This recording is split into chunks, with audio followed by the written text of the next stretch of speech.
I'm seeing quite a bit of comment about this, so I want to make a couple of points.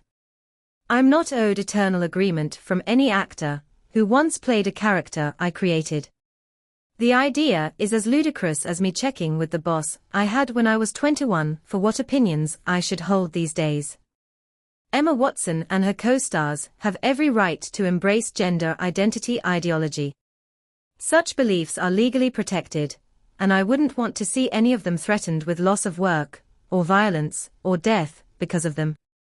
However, Emma and Dan in particular have both made it clear over the last few years that they think our former professional association gives them a particular right, nay, obligation, to critique me and my views in public. Years after they finished acting in Potter, they continue to assume the role of de facto spokespeople for the world I created.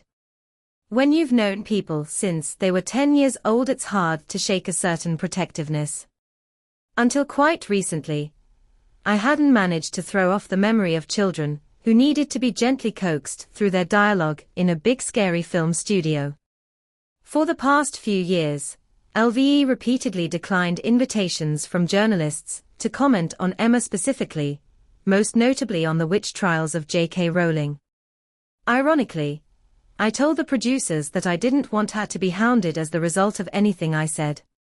The television presenter in the attached clip highlights Emma's all witches speech, and in truth, that was a turning point for me, but it had a postscript that hurt far more than the speech itself. Emma asked someone to pass on a handwritten note from her to me, which contained the single sentence, "I'm so sorry for what you're going through, she has my phone number."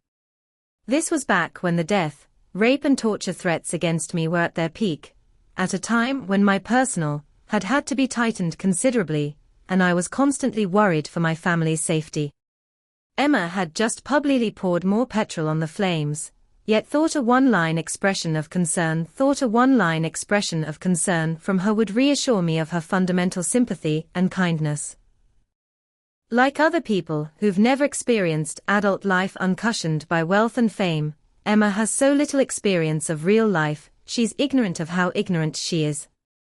She'll never need a homeless shelter. She's never going to be placed on a mixed-sex public hospital ward. I'd be astounded if she's been in a high-street changing room since childhood. Her public bathroom is single occupancy, and comes with a security man standing guard outside the door. Has she had to strip off in a newly mixed-sex changing room at a council-run swimming pool? Is she ever likely to need a state-run rape crisis center that refuses to guarantee an all-female service? To find herself sharing a prison cell with a male rapist who's identified into the women's prison? I wasn't a multimillionaire at 14. I lived in poverty while writing the book that made Emma famous. I therefore understand from my own life experience what the trashing of women's rights, in which Emma has so enthusiastically participated, means to women and girls without her privileges. The greatest irony here is that, had Emma not decided in her most recent interview to declare that she loves and treasures me, a change of tack I suspect she's adopted, because she's noticed full-throated condemnation of me is no longer quite as fashionable as it was. I might never have been this honest.